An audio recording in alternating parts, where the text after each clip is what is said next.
السلام عليكم ورحمة الله.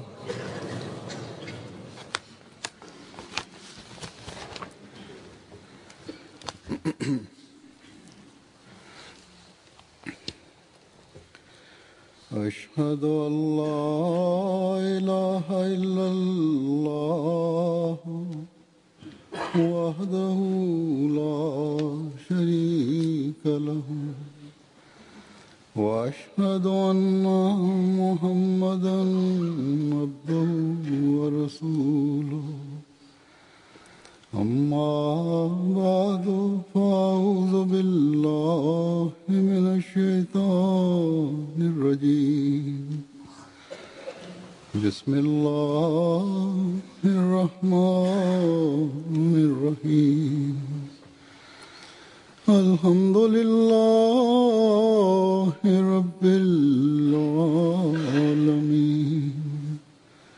الرحمن الرحيم مالك يوم الدين إياك نعبد وإياك نستعين اهدنا الصراط المستقيم صراط الذين أنعمت عليهم غير المغضوب عليهم ولا الضالين.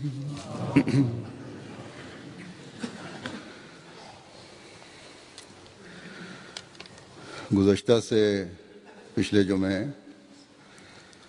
मैंने बताया था कि நான் கடந்த ஜும்மாவிற்கு முந்தைய ஜும்மாவில் ஹஸ்ரத் நபிகள் நாயகம் ஸல்லல்லாஹு அலைஹி வஸல்லம் உடைய பிறந்த நாள் தொடர்பாக கூறினேன். அன்று ரபியுல் அவ்வல் 12ஆம் தேதியாக இருந்தது. பாகிஸ்தானில் மீலாது நபி விழாவின் கூட்டங்களும் ஊர்வலங்களும் நடைபெறுகின்றன என கூறினேன். அதில் முந்தைய அனுபவத்திற்கேற்ப பாகிஸ்தானில் குறிப்பாக ரபுவாவில் நபிகள் நாயகம் ஸல்லல்லாஹு அலைஹி வஸல்லமுடைய வரலாறு மற்றும் நேசத்தை பற்றி குறைவாக பேசப்படும். ஹஸ்ரத் வாக்களிக்கப்பட்ட மஸீஹ் அலைஹிஸ்ஸலாத்து வஸ்ஸலாம் மேலும் அவர்களது ஜமாத்திற்கு எதிராக தவறாகவும் மோசமாகவும் பேசப்படுவதற்கு வாய்ப்புள்ளது என கூறினேன். அந்த வகையில் எனக்கு வந்துள்ள அறிக்கையின்படி அதேதான் நடந்துள்ளது. ரபுவாவின் தெருக்களில் ஊர்வலம் நடத்தப்பட்டுள்ளது, ஏசி பேசப்பட்டுள்ளது. அவர்களுக்கு எல்லாவற்றையும் கூறுவதற்கு சுதந்திரம் உள்ளது. ஆனால் அகமதிகளுக்கு அல்லாஹ் மற்றும் அவனது ரசூலின் பெயரை கூறுவதற்கு கூட சுதந்திரம் இல்லை. எவ்வாறாயினும் இது தீய ஆலிம்களின் வேலையாகும். அல்லாஹு தாலா சமுதாயத்தின் மீதும் கருணை புரிவானாக. இந்த பெயர் தாங்கி ஆலிம்களின் பிடியிலிருந்து அது சுதந்திரம் அடையட்டுமாக. இவ்வாறு ஏசி பேசுவது இந்த பெயர் தாங்கி ஆலிம்களின் பணியாகும். அவர்கள் ஏசி பேசிக்கொண்டே இருப்பார்கள். இவர்களின் ஏச்சி பேச்சு அல்லது தடைகளை ஏற்படுத்துவது போன்றவை ஜமாத்தின் முன்னேற்றத்தில் எந்த விதமான பாதிப்பையும் ஏற்படுத்தாது. மாறாக ஒவ்வொரு எதிர்ப்பும் ஜமாத்தின் பாதத்தை முன்பை விட அதிகமாக முன்னேற செய்கிறது. தற்பொழுது நான் ஹசரத் மஸீஹ் மவ்ஊத் அலைஹிஸ்ஸலாத்து வஸ்ஸலாமுடைய சில மேற்கோள்களை உங்கள் முன் எடுத்துரைப்பேன். இதன் மூலம் நபி ஸல்லல்லாஹு அலைஹி வஸல்லமுடைய மேன்மை, அந்தஸ்து மற்றும் ஹசரத் மஸீஹ் அலைஹிஸ்ஸலாத்து வஸ்ஸலாம் அவர்கள் தமது தலைவர் மீது கொண்டிருந்த நேசம் மற்றும் ரோஷத்தை பற்றி தெரிய வரும். அதனுடைய முன் உதாரணமும் கிடைக்கும். ஒருபுறம் இந்த எதிரிகள் நம்மை ஏசி பேசுகின்றனர், மறுபுறம் ஹஜ்ரத் மஸீஹ் அலைஹிஸ்ஸலாத்து வஸ்ஸலாம் அவர்கள் எவ்வாறு ஹஜ்ரத் நபிகள் நாயகம் ஸல்லல்லாஹு அலைஹி வஸல்லம் அவருடைய மேன்மை எடுத்துரைக்கின்றார்கள். அனைத்து நபிமார்களை விட அது நபிகள் நாயகம் ஸல்லல்லாஹு அலைஹி வஸல்லமுடைய மேன்மையை ஹஜ்ரத் மஸீஹ் அலைஹிஸ்ஸலாத்து வஸ்ஸலாம் அவர்கள் கூறுகின்றார்கள். உண்மை என்னவென்றால் அனைத்து நபிமார்களையும் விட சிறந்த நபி அவர் ஆவார். அவர் உலகின் மாபெரும் சீர்திருத்தவாதியாவார். அதாவது அந்த மனிதரின் கையினால்தான் உலகின் மாபெரும் குழப்பம் சீர்திருத்தம் அடைந்தது. அவர் மறைந்து போன தொலைந்து போன ஏகத்துவத்தை மீண்டும் பூமியில் நிலைநாட்டினார். அவர் அனைத்து பொய் மதங்களையும் ஆதாரங்கள் மூலம் வென்று எல்லாவிதமான வழிகேட்டின் சந்தேகங்களையும் போக்கினார். அவர் மறுக்கின்ற ஒவ்வொருவரின் சந்தேகங்களையும் விளக்கினார். ரட்சிப்பிற்கான சரியான வழியினை, உண்மையினை பெறும் வழியினை மீண்டும் புதியதாக வழங்கினார்.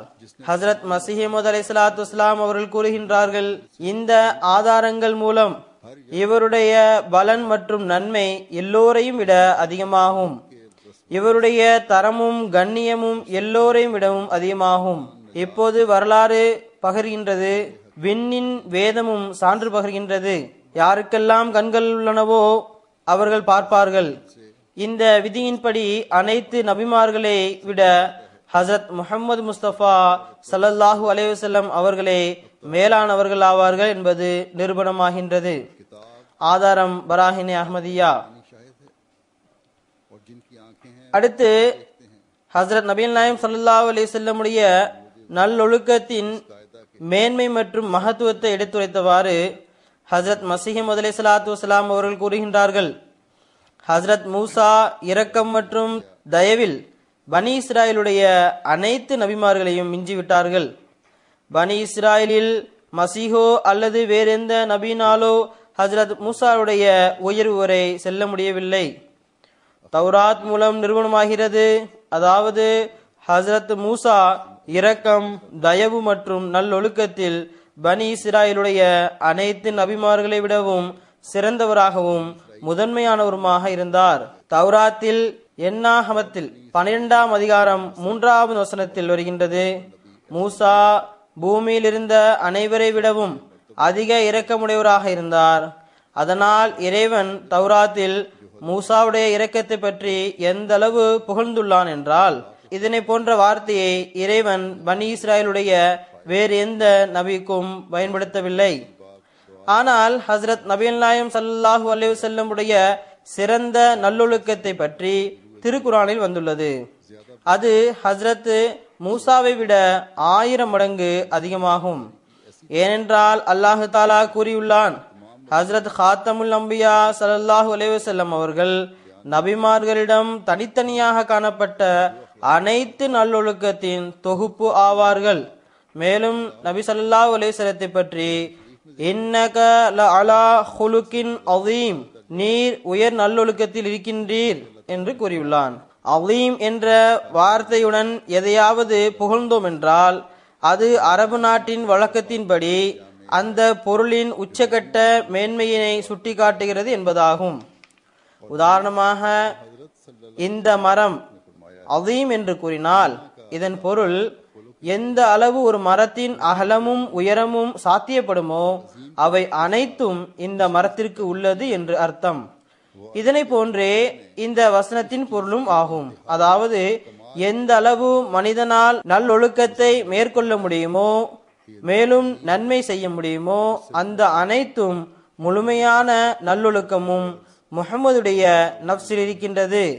ஆக இந்த புகழ்ச்சி எவ்வளவு உயர்ந்ததாக உள்ளதென்றால் இதனை விட வேறு எதனையும் கூறுவது உகந்ததல்ல. இதனை போன்றே ஹசரத் நபிகள் நாயகம் ஸல்லல்லாஹு அலைஹி வஸல்லத்தை பற்றி வேறொரு இடத்திலும் கூறியுள்ளான், வகான ஃபதுலுல்லாஹி அலைக அதீமா, அதாவது உம்மீதுதான் இறைவனுடைய அதிக அருள் உள்ளது, வேறு எந்த நபியும் உம்முடைய தரத்தை அடைய முடியாது. இதே புகழ்ச்சி முன்னறிவிப்பாக ஜபூர் புத்தகத்தில் அதிகாரம் 45 நபி ஸல்லல்லாஹு அலைஹி வஸல்லமுடைய மேன்மையாக கூறப்பட்டுள்ளது. அதில் இறைவனாகிய உம்முடைய இறைவன் உமது தோழரை பார்க்கிலும் உம்மை ஆனந்த தைலத்தினால் அபிஷேகம் பண்ணினான். இதுவும் பராஹினே அஹ்மதியாவின் மேற்கோளாகும். பிறகு நபிகள் நாயகம் ஸல்லல்லாஹு அலைஹி வஸல்லம் அவர்களுக்கு கிடைத்த உயர்வான ஒளியை பற்றி எடுத்துரைத்தவாறு சையதுனா ஹஜ்ரத் மஸீஹ் மவ்ஊத் அலைஹிஸ்ஸலாத்து வஸ்ஸலாம் அவர்கள் கூறுகின்றார்கள், மனிதனுக்கு அருளப்பெற்ற, அதாவது முழுமையான மனிதனுக்கு அருளப்பெற்ற உயர் தகுதியுடைய அந்த ஒளி வானங்களிலோ விண்மீன்களிலோ சந்திரனிலோ சூரியனிலோ இருந்ததில்லை. மேலும் பூமியிலுள்ள கடல், ஆறு இவைகளிலும் இல்லை. அது மாணிக்கம், மரகதம், நீலமணி, முத்து ஆகியவற்றிலும் இருந்ததில்லை. அதாவது பூமி, வானம் ஆகியவற்றில் எப்பொருளிலும் அது இருந்ததில்லை. அது மனிதனிடமே இருந்தது. அதாவது முழுமையான மனிதனிடம். அதன் முழுமை, முடிவு, உயர்வு, மேன்மை எல்லாம் ஒருங்கே கொண்டவர் நம் தலைவரும் நம் அன்பிற்குரியவரும் தூதர்களின் தலைவரும் உயிரினங்களில் உயர்ந்தவருமாகிய ஹஜ்ரத் முஹம்மது முஸ்தபா ஸல்லல்லாஹு அலைஹி வஸல்லம் அவர்களே ஆவர். எனவே அவ்வொளி அந்த மனிதருக்கு கொடுக்கப்பட்டது. பின்னர் அவரின் குண இயல்புகளை சிறிதேனும் கொண்டவர்களுக்கும் அவர்களின் தகுதிக்கேற்ப கொடுக்கப்பட்டது. மேலும் இச்சிறப்பு முழுமையாகவும் நிறைவாகவும் உயர்வாகவும் நம் தலைவரும் நம் அன்பிற்குரியவரும் நம் வழிகாட்டியும் கல்வி கற்காத நபியும் உண்மையானவரும் உண்மையாளர் என உறுதி செய்யப்பட்டவருமான ஹஜ்ரத் முஹம்மது முஸ்தபா ஸல்லல்லாஹு அலைஹி வஸல்லம் அவரிடமே இருந்தது. இறைவன் திருக்குர்ஆனில் கூறுகின்றான், குல் இன்ன ஸலாத்தி வ நுசுகி வ மஹ்யாய வ மமாத்தி லில்லாஹி ரப்பில் ஆலமீன் லா ஷரீக லஹு வ பிதாலிக உமிர்து வ அன அவ்வலுல் முஸ்லிமீன் வ அன்ன ஹாதா சிராத்தி முஸ்தகீமன் ஃபத்தபிஊஹு வலா தத்தபிஊஹு சுபுல குல் இன் குன்தும் துஹிப்பூனல்லாஹ ஃபத்தபிஊனி யுஹ்பிப்குமுல்லாஹு வ யக்ஃபிர் லக்கும் ذுனூபக்கும் வல்லாஹு கஃபூருர் ரஹீம் வ குல் அஸ்லம்து வஜ்ஹிய லில்லாஹி வ உமிர்து அன் உஸ்லிம லிரப்பில் ஆலமீன். அதாவது அவர்களிடம் கூறுவீராக, என்னுடைய தொழுகை, என்னுடைய வணக்கங்கள், எனது முயற்சிகள், எனது தியாகங்கள், நான் உயிருடன் இருப்பதும் மரணிப்பதும் ஆகிய அனைத்தும் இறைவனுக்காகவும் அவனது வழியிலுமே ஆகும். அவனே அனைத்து உலகத்தின் ரப் ஆவான். அவனுக்கு இணை யாரும் இல்லை. நான் கட்டுப்பட்டவர்களில் முதன்மையானவன் ஆவேன் என்று எனக்கு கட்டளையிடப்பட்டுள்ளது. அதாவது உலகின் ஆரம்பத்திலிருந்து அதன் இறுதி வரை என்னை போன்று இந்த அளவு இறைவனுள் தன்னை மாய்த்து கொள்ளக்கூடிய வேறு எந்த முழுமையான மனிதரும் கிடையாது. மேலும் இறைவனுடைய அனைத்து அமானத்துகளையும் திரும்ப கொடுக்கக்கூடியவர் எவரும் இல்லை. இறைவனுடைய அனைத்து அமானத்துகளை திரும்ப ஒப்படைக்கக்கூடியவர் என்பதன் பொருள், அல்லாஹு தாலா மனிதன் மீது எந்த அளவு வேலைகள் செய்வதற்கான பொறுப்பை சுமத்தி உள்ளானோ, மேலும் ஹஜ்ரத் நபிகள் நாயகம் ஸல்லல்லாஹு அலைஹி வஸல்லம் மீது எந்த அளவு கடமைகளும் பொறுப்புகளும் இருந்தனவோ அதனை செய்வதில் உள்ள உச்சத்தை அன்னார் கூறியுள்ளார்கள். அவர்கள் கூறுகின்றார்கள், இந்த வசனத்தில் நமது நபி ஸல்லல்லாஹு அலைஹி வஸல்லம் அவர்களின் மேன்மை ஏனைய நபிமார்களின் மீது முழுமையாக நிறுவனமாகவில்லை என்ற கொள்கையுடைய நிராகரிக்கக்கூடிய அந்த அறிவினர்களுக்கு இதில் மறுப்பு உள்ளது. மேலும் பலகீனமான ஹதீசுகளை வைத்து நபிகள் நாயகம் ஸல்லல்லாஹு அலைஹி வஸல்லம் அவர்கள் எனக்கு யூனிஸ் பின் மத்தாவை விட மேன்மையை வழங்காதீர்கள் என தடை செய்துள்ளார்களே என்கின்றனர். இந்த அறிவியலிகள் அறிவதில்லை. இந்த ஹதீஸ் சரியா இல்லையா என்பது தெரியாது. ஒருவேளை சரி என்று ஏற்றுக்கொண்டாலும் அது தாழ்மை மற்றும் தன்னடக்கமாகும். அது எப்போதும் நமது தலைவர் ஸல்லல்லாஹு அலைஹி வஸல்லமுடைய வழக்கமாக இருந்தது. ஒவ்வொரு விஷயத்திற்கும் சந்தர்ப்பம், சூழ்நிலை என்று ஒன்று இருக்கிறது. ஒரு நல்லவர் தன்னை பற்றி தாழ்மையான இறை அடியான் என எழுதியிருந்தால் இதிலிருந்து அந்த மனிதர் அனைத்து உலகிலும் சிலை வணங்கிகளை விடவும் குழப்பவாதிகளை விடவும் மோசமானவர் ஆவார். மேலும் அவரே தன்னை தாழ்மையான இறை அடியான் என ஒப்புக்கொண்டுள்ளார் என கூறினால் அது எந்த அளவு அறியாமை மற்றும் நப்சின் தீங்கு ஆகும். கவனத்துடன் பார்க்க வேண்டும். அல்லாஹ் ஜல்ல ஷானஹு நபி ஸல்லல்லாஹு அலைஹி வஸல்லமுடைய பெயரை அவ்வலுல் முஸ்லிமீன், முதன்மையான முஸ்லிம் என வைத்துள்ளான். பின்பற்றக்கூடியவர்கள் மற்றும் விசுவாசிகள் அனைவருக்கும் தலைவராக ஆக்கியுள்ளான். அனைவரையும் விட முதன்மையாக அமானத்தை திருப்பி கொடுப்பவராக நபி ஸல்லல்லாஹு அலைஹி வஸல்லமை ஆக்கியுள்ளான். இதன் பிறகு திருக்குர்ஆனை ஏற்றுக்கொள்ளக்கூடியவர் எவருக்காவது நபி ஸல்லல்லாஹு அலைஹி வஸல்லமுடைய உயர்வான மகத்துவத்தின் மீது குறை கூறுவதற்கு ஏதாவது வாய்ப்பு இருக்கிறதா? இறைவன் மேற்குறிப்பிட்ட வசனங்களில் இஸ்லாத்திற்கு பல்வேறு படித்தரங்களை வைத்து அனைத்து படித்தரங்களை விட உயர்வான படித்தரத்தை நபி ஸல்லல்லாஹு அலைஹி வஸல்லம் இயல்புக்கு வழங்கிய படித்தரத்தையே உயர்வானதாக ஆக்கியுள்ளான். சுப்ஹானல்லாஹி மா ஆஸம ஷானுக யா ரசூலல்லாஹி. பாரிசி கவிதையில் கூறுகின்றார்கள், மூசா வ ஈசா ஹம்ஹா பெஹ்லே துவந்து ஜும்லா தனிரா துஃபைல் துவந்து. அதாவது மூசாவும் ஈசாவும் உமது கூட்டத்தை சார்ந்தவர்களே, அனைவரும் இந்த பாதையில் உமது அருளால் தான் வந்துள்ளனர். ஹஜ்ரத் மசீஹ் அலைஹிஸ்ஸலாத்து வஸ்ஸலாம் அவர்கள் கூறுகின்றார்கள், மீதமுள்ள மொழியாக்கம் இதுவாகும். அதாவது அல்லாஹ் ஜல்ல ஷானஹு தனது ரசூலிடம் கூறுகின்றான், நீர் கூறுவீராக எனது வழியே நேரானதாகும், ஆகையால் நீங்கள் அதனை பின்பற்றுங்கள், பிற வழிகளில் செல்லாதீர்கள், அவை இறைவனிடமிருந்து உங்களை விலக்கிவிடும். அவர்களிடம் கூறுவீராக, நீங்கள் இறைவன் மீது நேசம் கொள்கின்றீர்கள் என்றால் வாருங்கள் என்னை பின்பற்றுங்கள், அதாவது எனது வழியில் செல்லுங்கள், இஸ்லாத்தின் உயர்வான உண்மையின்படி நடங்கள், அப்போதுதான் இறைவன் உங்களையும் நேசிப்பான், உங்களது பாவங்களை மன்னிப்பான். அவரிடம் கூறுவீராக, என்னுடைய வழி இதுவாகும், அதாவது என்னுடைய அனைத்தையும் இறைவனிடம் ஒப்படைக்க வேண்டும், மேலும் என்னை நான் ரப்புல் ஆலமீனுக்காக ஆக்கிக் கொள்ள வேண்டும் என எனக்கு கட்டளையிடப்பட்டுள்ளது என்பதாகும். அதாவது எவ்வாறு அவன் ரப்புல் ஆலமீனாக இருக்கின்றானோ அவனிடம் தன்னை மாய்த்து கொள்ள வேண்டும், மேலும் நான் ஹாதிமுல் ஆலமீன் ஆக வேண்டும், அதாவது உலகங்களின் சேவகன் ஆக வேண்டும், அவனுக்காகவும் அவனது வழிக்காகவே ஆக வேண்டும், அவனது வழிக்காகவே ஆக வேண்டும். ஆக என்னையும் என்னிடமிருந்த அனைத்தையும் அல்லாஹுக்காக கொடுத்து விட்டேன். இப்போது என்னிடம் எதுவும் இல்லை, என்னிடம் உள்ளதெல்லாம் அவனுடையதாகும். ஆதாரம் ஆயினா கமாலத் இஸ்லாம். ஆக இதுதான் நபி ஸல்லல்லாஹு அலைஹி வஸல்லமுடைய அந்தஸ்து ஆகும். மேலும் இந்த முன்மாதிரியை தான் நபி ஸல்லல்லாஹு அலைஹி வஸல்லம் அவர்கள் நிலைநாட்டினார்கள். நமது எதிரிகளிடம் இந்த முன்மாதிரி இருக்கிறதா? நபி ஸல்லல்லாஹு அலைஹி வஸல்லம் அருட்கொடைகளை கொண்டு வந்தார்கள், ஆனால் இவர்கள் களிமா கூறக்கூடியவர்களுக்கு தீங்கு ஏற்படுத்தக்கூடியவர்கள் ஆவார்கள். பிறகு அன்னாருடைய அருள் மற்றும் நுபுவத்துடைய விரிவை எடுத்துரைத்தவாறு ஹஜ்ரத் மசீஹ் அலைஹிஸ்ஸலாத்து வஸ்ஸலாம் அவர்கள் கூறுகின்றார்கள், மூசா ஈசா மற்றும் நபி ஸல்லல்லாஹு அலைஹி வஸல்லமுடைய இறைவன் ஒருவனே ஆவான், 3 இறைவன் கிடையாது. ஆனால் பல்வேறு வெளிப்பாடுகளின் அடிப்படையில் அந்த ஓர் இறைவனிடமிருந்து 3 சிறப்பு அம்சங்கள் வெளிப்பட்டன. ஏனென்றால் மூசாவுடைய பணி பனி இஸ்ராயல் மற்றும் ஃபிரௌன் வரை எல்லைக்குட்பட்டதாக இருந்தது. அதனால் மூசா மீது இறைவனின் வல்லமையின் வெளிப்பாடு அந்த அளவுக்குத்தான் குறுகியதாக இருந்தது. மூசாவுடைய பார்வை அந்த காலம் மற்றும் வருங்காலத்தில் வரக்கூடிய ஆதமுடைய சந்ததிகளுக்காக இருந்ததென்றால், தௌராத்துடைய போதனைகள் தற்பொழுது இருப்பதனை போன்று வரம்புக்குட்பட்டதாகவும் குறைபாடுகளை கொண்டதாகவும் இருந்திருக்காது.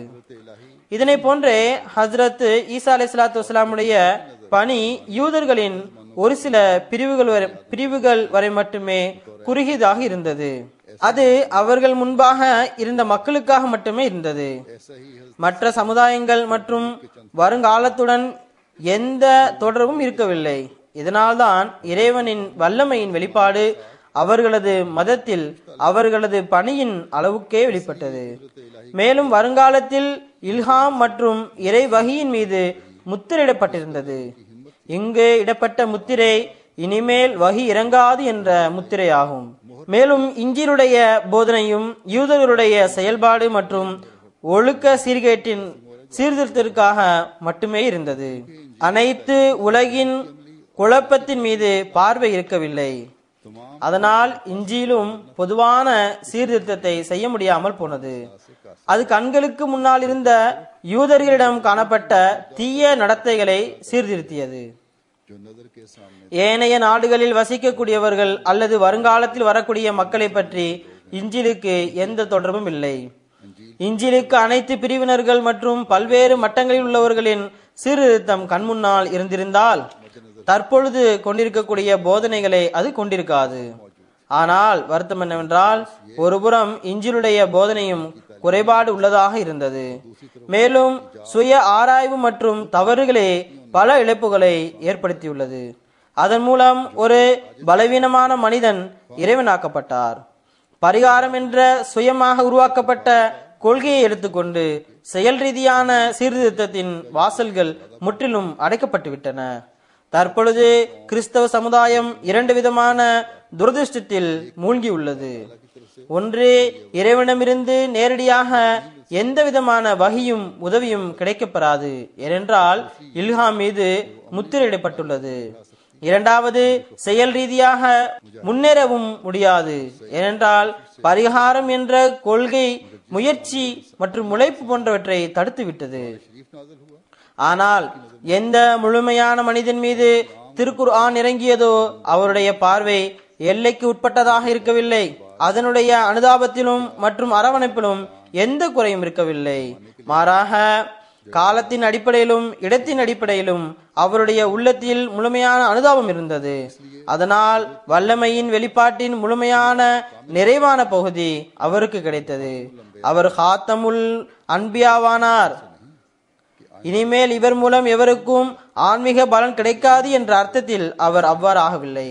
மாறாக அவர் ஹாத்தம் ஆவார் என்ற அடிப்படையில் அவருடைய முத்திரை இல்லாமல் எவருக்கும் பலன் கிடைக்கப் பெறாது. அவருடைய உம்மத்திற்கு கியாமத் வரை இறைவனுடன் பேசுவது மற்றும் சந்திப்பின் வாசல்கள் ஒருபோதும் அடைக்கப்பெற மாட்டாது என்பதாகும். மேலும் அவரை தவிர வேறு எவரும் முத்திரையுடையவர் கிடையாது. அவருடைய முத்திரையின் மூலம் நபித்துவம் கிடைக்க பெறும். அதற்கு அவருடைய உம்மத்தை சேர்ந்தவராக இருப்பது அவசியமாகும். மேலும் அவருடைய தைரியமும் அனுதாபமும் உம்மத்தை அரைகுறைய நிலையில் விட்டுவிட விரும்பவில்லை. அவர்களின் மீது இறை ஞானம் பெறுவதற்குரிய அசல் ஆணிவேராகிய வஹியின் வாசல்கள் அடைக்கப்பட்டு கிடப்பதனை விரும்பவில்லை. தனது தூதுத்துவத்தின் சிறப்பின் அடையாளத்திற்காக இதனை விரும்பினார். அதாவது வஹியின் பயன் அன்னாரை பின்பற்றுவதன் மூலமாக கிடைக்க பெறும். எவர் இந்த சமுதாயத்தை சேர்ந்தவராக இருக்க மாட்டாரோ அவர் மீது இறைவகையின் வாசல்கள் அடைக்கப்பட்டிருக்கும். ஆக இந்த அர்த்தத்தில் தான் இறைவன் அன்னாரை ஹாத்தமுல் அம்பியாவாக ஆக்கினான். இந்த வகையில் கியாமத் வரை இந்த விஷயம் நிலை பெற்றது. அதாவது எவர் ஒருவர் உண்மையான பின்பற்றுதல் மூலம் தன்னை இந்த உம்மத்தை சேர்ந்தவர் என்று நிரூபிக்க மாட்டாரோ, மேலும் அன்னாரை பின்பற்றுவதில் தனது அனைத்து நிலையையும் அர்ப்பணிக்க மாட்டாரோ, அப்படிப்பட்ட மனிதர் கியாமத் வரை எந்த விதமான முழுமையான வஹியையும் பெறமாட்டார். மேலும் முழுமையான முல்ஹிம் என்று அழைக்கப்படவும் மாட்டார். ஏனென்றால் நிரந்தரமான நுபுவத் நபியல்லாஹ் ஸல்லல்லாஹு அலைஹி வஸல்லம் மீது முற்று பெற்றுவிட்டது. ஆனால் நிழல் வடிவிலான நுபுவத், இதன் பொருள் முகமதுடைய பலன் மூலம் வஹி பெறுவது என்பது கியாமத் வரை எஞ்சியிருக்கும். ஏனென்றால் இதன் மூலம் மனிதன் முழுமை அடைவதற்கான வாசல் அடைக்கப்பட்டு விடக்கூடாது. மேலும் இந்த அடையாளமும் அழிந்து போகக்கூடாது. நபி ஸல்லல்லாஹு அலைஹி வஸல்லமுடைய தைரியம் கியாமத் வரை இதனைத்தான் விரும்பியது. அதாவது இறைவனை சந்திப்பது மற்றும் பேசுவதின் வாசல்கள் திறந்திருக்க வேண்டும். ரட்சிப்பின் வழியாகிய இறைஞானம் மறந்து போய் விடக்கூடாது என்பதாகும். மேலும் எந்த ஒரு சஹியான ஹதீஸிலும் நபியல்லாஹ் ஸல்லல்லாஹு அலைஹி வஸல்லத்திற்கு பிறகு உம்மத்தி அல்லாமல், அதாவது அன்னாரின் அருளிலிருந்து பலன் பெறாமல் நபி வர முடியும் என காணப்படுவதில்லை. ஆதாரம் ஹக்கீகத்துல் வஹி. பிறகு நபி ஸல்லல்லாஹு அலைஹி வஸல்லம் உடைய துஆ மற்றும் தர்பீத் காரணமாக ஏற்பட்ட சஹாபாக்களின் அந்தஸ்தின் உயர்வை பற்றி ஹஜ்ரத் மஸீஹ் மவ்ஊத் அலைஹிஸ்ஸலாத்து வஸ்ஸலாம் அவர்கள் கூறுகின்றார்கள். நபியல்லாஹ் ஸல்லல்லாஹு அலைஹி வஸல்லம் உடைய சஹாபாக்களின் உள்ளத்தில் இறை நேசத்தின் எழுச்சி ஏற்பட்டது. மேலும் நபி ஸல்லல்லாஹு அலைஹி வஸல்லம் அவர்களின் தூய கவனம் அவர்களின் உள்ளத்தில் தாக்கத்தை ஏற்படுத்தியது. அவர்கள் இறை வழியில் தனது தலையை ஆடுகளை போன்று வெட்டப்படுவதற்கு முன்வைத்தார்கள். எவராவது முந்தைய சமுதாயத்தில் இவ்வாறு காண்பிக்க முடியுமா? அல்லது அவர்களும் உண்மை மற்றும் விசுவாசத்தை காட்டினார்கள் என அடையாளம் காட்ட முடியுமா? அன்னார் ஹஜ்ரத் மூசா அலைஹிஸ்ஸலாத்து வஸ்ஸலாம் உடைய உதாரணத்தை கூறினார்கள். அவருடைய சமுதாயத்தில் இவ்வாறு தென்படவில்லை. பிறகு மசீன் ஆசிரியுடைய சஹாபாக்கள் நிலையை கூறினார்கள். எந்த அளவு சீடர்கள் இருந்தார்களோ அவர்கள் துன்பத்தை கண்டு ஓடிவிட்டனர். ஒருவர் கூட உறுதியாக நிலைத்து நிற்கவில்லை, உறுதிப்பாட்டை கையாளவில்லை. கோழைத்தனம் அவர்களை வென்றது. ஆனால் நமது நபி ஸல்லல்லாஹு அலைஹி வஸல்லம் உடைய சஹாபாக்கள் வாளின் நிழலின் கீழ் எந்த அளவு உறுதியாக நிலை நின்றார்கள் என்றால், மேலும் மரணிப்பதற்கு எந்த அளவு விரும்பினார்கள் என்றால், அவர்களுடைய வாழ்க்கை வரலாற்றை படிக்கும் போது அழுகை வருகின்றது. எனவே எது இப்படிப்பட்ட நேசத்தின் ரூஹை அவர்களது உள்ளத்தில் ஊதியது? மேலும் எந்த கை இவர்களை இந்த அளவு மாற்றியது? ஒன்று, அறிவினமான காலத்தில் அவர்கள் உலகின் புழுக்களாக இருந்தார்கள். அவரிடமிருந்து வெளிப்படாத எந்த தீமையும் அநீதியும் இல்லை. ஆனால் இந்த நபியை பின்பற்றியதன் பிறகு இறைவன் புறம் எவ்வாறு இழுக்கப்பட்டார்கள் என்றால், இறைவன் அவர்களது உள்ளத்தில் நிலை நின்று விட்டான் போலும். நான் உண்மையாகவே கூறுகின்றேன், அந்த நபியின் தூய கவனம்தான் அந்த மனிதர்களை இழிவான வாழ்க்கையிலிருந்து ஒரு தூய வாழ்வின் பக்கம் இழுத்து வந்தது. கூட்டம் கூட்டமாக மக்கள் இஸ்லாத்தில் இணைந்ததற்கு காரணம் வாள் கிடையாது. அது அந்த 13 வருட கால மன்றாளலின் துவாவின் அழுகையின் விளைவாகும். இதனை ஹசரத் நபியல்லாஹிம் ஸல்லல்லாஹு அலைஹி வஸல்லம் அவர்கள் மக்காவில் செய்து வந்தார்கள். மக்காவின் பூமி சாட்சி கூறியது, நான் இந்த அருளுக்குரிய பாதத்தின் கீழ் உள்ளேன். அவருடைய உள்ளம் ஏகத்துவத்தை பற்றி எந்த அளவு கூச்சலிட்டதென்றால், வானம் அவரது வேண்டுதல்களால் நிரம்பிவிட்டது. இறைவன் தேவைகளற்றவன் ஆவான். அவனுக்கு எந்த விதமான வழிகாட்டல் பற்றியும் வழி கெடுத்தல் பற்றியும் எந்த கவலையும் கிடையாது. யாராவது நேர்வழி பெற்றாலோ வழி தவறி சென்றாலோ அவனுக்கு இதை பற்றி எந்த கவலையும் இல்லை. ஆக அரபு நாட்டில் வழக்கத்திற்கு மாற்றமாக தோன்றிய இந்த நேர்வழியின் ஒளி பிறகு உலகம் முழுவதும் பரவியது. இது நபி ஸல்லல்லாஹு அலைஹி வஸல்லம் உடைய உள்ள வேதனையின் விளைவாகும். உலகம் நேர்வழியினை பெற வேண்டும் என்பது அன்னாரின் துவாவாகும். இது அன்னாரின் நெஞ்சத்திலிருந்து வெளிவந்து கொண்டிருந்தது. மஸீஹ் அலைஹிஸ்ஸலாத்து வஸ்ஸலாம் அவர்கள் கூறுகின்றார்கள், ஒவ்வொரு சமுதாயமும் ஏகத்துவத்திலிருந்து தூரம் விலகி மறைந்து விட்டது. ஆனால் இஸ்லாத்தில் ஏகத்துவத்தின் ஊற்று நிலை பெற்றிருக்கிறது. இந்த அனைத்து அருள்களும் நபி ஸல்லல்லாஹு அலைஹி வஸல்லம் உடைய துஆவின் விளைவுகளே ஆகும். அல்லாஹ் தஆலா கூறுகின்றான், லஅல்லக பாஹியுன் நஃப்ஸக அல்லா யகூனு முஃமினீன், அதாவது இவர்கள் நம்பிக்கை கொள்ளவில்லை என்ற வேதனையினால் நீர் உண்மையை மாய்த்துக் கொள்வீரா? ஆக முந்தைய நபிமார்களின் உம்மத்தில் இந்த அளவு சீர்திருத்தமும் இறை அச்சமும் ஏற்படவில்லை. அதற்கு இதுதான் காரணமாகும். அதாவது உம்மத்திற்காக இந்த அளவு கவனமும் உளவேதனையும் அந்த நபிமார்களிடம் இருக்கவில்லை. அந்தோ இன்றைய முஸ்லிம் அறிவினர்கள் தனது கண்ணியத்திற்குரிய இந்த நபியை சற்று மதிக்கவில்லை. ஒவ்வொரு விஷயத்திலும் தடுமாற்றம் கண்டார்கள். அவர்கள் ஹத்தமே நுபுவத்திற்கு எவ்வாறு பொருள் தருகின்றார்கள் என்றால், அதன் மூலம் நபி ஸல்லல்லாஹு அலைஹி வஸல்லத்திற்கு கண்ணிய குறைவு ஏற்படுகின்றது, புகழ் ஏற்படுவதில்லை. இந்த வகையில் நபி ஸல்லல்லாஹு அலைஹி வஸல்லம் உடைய தூய உள்ளத்தின் பலன் தரக்கூடிய நப்சை முழுமைப்படுத்துவதற்கு எந்த விதமான ஆற்றலும் இருக்கவில்லை. அன்னார் வெறும் ஷரியத்தை மட்டும் போதிக்க வந்துள்ளார்கள் என முஸ்லிம்கள் எண்ணுகின்றனர். மேலும் தமது செயல்கள் மூலம் இதனை வெளிப்படுத்துகின்றனர். ஆனால் அல்லாஹு தாலா இந்த உம்மத்திற்கு இஹ்தினஸ் ஸிராத்தல் முஸ்தகீம் ஸிராத்தல் லதீன அன்அம்த அலைஹிம் என்ற துஆவை கற்பித்துள்ளான். ஆக இந்த உம்மத் முந்தைய நபிமார்களின் வாரிசு இல்லை என்றால், இந்த அருட்களிலிருந்து இவர்களுக்கு பங்கு இல்லை என்றால், பிறகு இந்த துஆ ஏன் கற்றுத்தரப்பட்டுள்ளது? ஆதாரம் ஹகீகத்துல் வஹி. பிறகு நபி ஸல்லல்லாஹு அலைஹி வஸல்லம் உடைய சில அற்புதங்களை எடுத்துரைத்தவாறு ஹஜ்ரத் மஸீஹ் அலைஹிஸ்ஸலாத்து வஸ்ஸலாம் அவர்கள் கூறுகின்றார்கள், இறை சந்திப்பின் மேன்மையில் சில சமயங்களில் மனிதனிடமிருந்து மனித சக்திக்கு மேற்பட்ட சில வேலைகள் நடைபெறுகின்றன. அப்படிப்பட்ட அந்தஸ்தை அடைந்துவிட்டால் இப்படிப்பட்ட அற்புதங்கள் நிகழ்கின்றன. அவை மனித சக்திகளுக்கு அப்பாற்பட்டதாக இருக்கும். ஹஜ்ரத் மஸீஹ் அலைஹிஸ்ஸலாத்து வஸ்ஸலாம் அவர்கள் கூறுகின்றார்கள், மனித சக்திக்கு அப்பாற்பட்ட நிலையில் இருப்பதாக தெரியக்கூடிய இவை இறைவனுடைய சக்திகளை உள்ளடக்கியதாக இருக்கும். உதாரணத்திற்கு நமது தலைவராகிய நபிமார்களின் தலைவராகிய ஹஜ்ரத் ஹாத்தமுல் அம்பியா ஸல்லல்லாஹு அலைஹி வஸல்லம் அவர்கள் பதர் போரில் ஒரு கைப்பிடி மண்ணை காஃபிர்களுக்கு எதிராக வீசினார்கள். அந்த ஒரு கைப்பிடி மண்ணை எந்த துஆவின் காரணத்தாலும் அல்ல, மாறாக தனது ஆன்மீக ஆற்றலின் மூலம் வீசினார்கள்.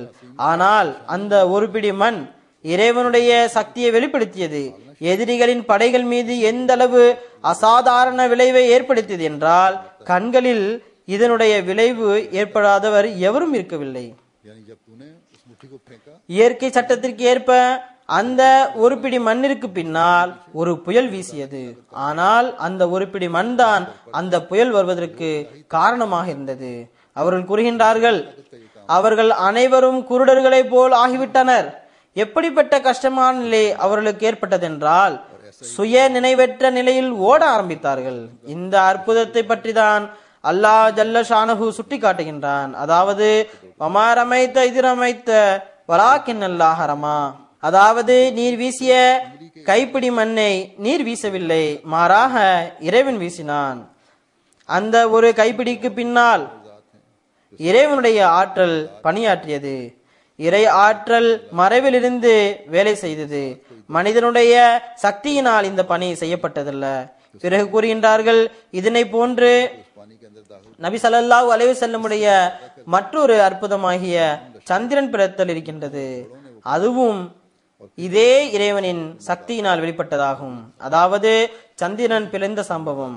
இதனுடன் துவா எதுவும் சேர்ந்திருக்கவில்லை.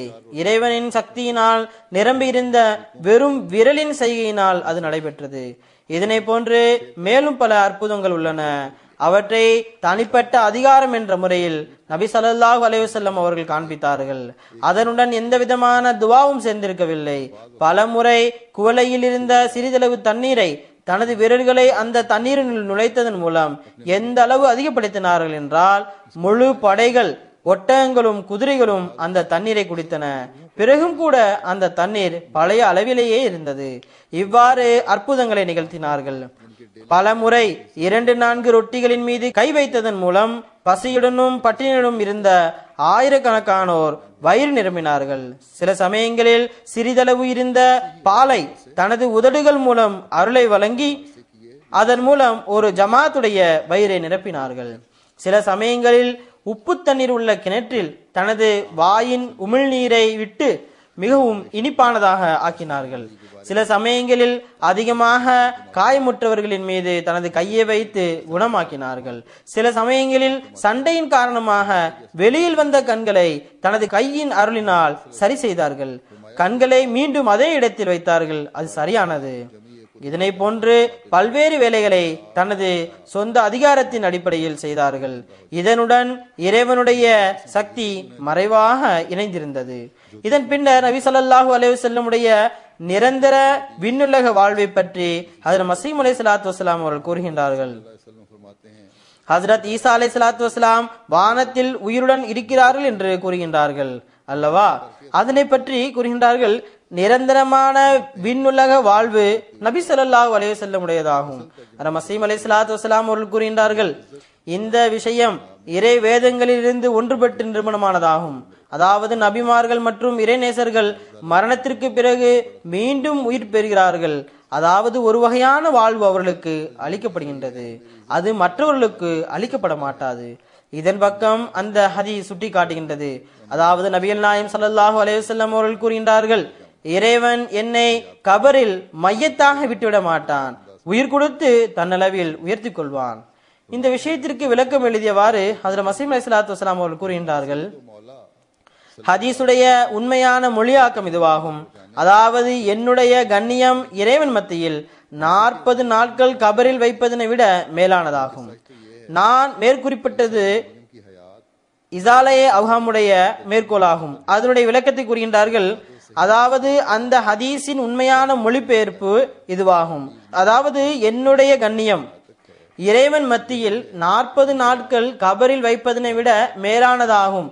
அதாவது நான் இந்த நாட்களுக்குள் உயிர் பெற்று வானத்தின் பக்கம் உயர்த்தப்படுவேன். இதனை பெருமானார் ஸல்லல்லாஹு அலைஹி வஸல்லம் அவர்கள் கூறினார்கள். ஆனால் எந்த ஒரு முஸ்லிமும் அன்னார் வானத்தில் உடலுடன் இருப்பதாக கூற மாட்டார்கள். ஹஜ்ரத் மஸீஹ் அலைஹிஸ்ஸலாத்து வஸ்ஸலாம் அவர்கள் கூறுகின்றார்கள், நமது தலைவர் ஸல்லல்லாஹு அலைஹி வஸல்லம் அவர்கள் கபரில் இருந்து உயிர் பெறுவது பிறகு வானத்தின் பக்கம் உயர்த்தப்படுவதில் மசீகை உயர்த்தியதை விட அதிகப்படியாக என்ன உள்ளது என்பதனை பாருங்கள். மாறாக உண்மை என்னவென்றால் ஹஜ்ரத் மரியமின் மகன் ஈசாவுடைய வாழ்க்கை ஹஜ்ரத் மூசா அலைஹிஸ்ஸலாத்து வஸ்ஸலாமுடைய வாழ்க்கையை விட தரத்தில் குறைந்ததாகவும் முந்தைய நல்லடியார்களின் ஒருமித்த சரியான கொள்கையின்படி மேலும் மேராஜுடைய ஹதீஸும் இதற்கு சாட்சி பகர்கின்றது. அது இதுவாகும், நபிமார்கள் ஊமையாக உடலுடன் பூமியில் உயிர் வாழ்கின்றனர். இது ஊமையாகும். உண்மையில் இது இவ்வாறல்ல. அவர்கள் கூறுகின்றார்கள், உயிருடன் இருக்கிறார்கள், ஷஹீதிகள் தொடர்பாக அவர்களது வாழ்வு முழுமையானதும் உறுதியானதும் ஆகும் என்று வந்துள்ளது. ஷஹீதிகளை பற்றி அவர்களை மரணித்தவர்கள் என்று கூறாதீர்கள், அவர்கள் உயிருடன் உள்ளனர் என வந்துள்ளது. ஆனால் நபிமார்கள் அதனை விட உயர்ந்தவர்கள் ஆவர்.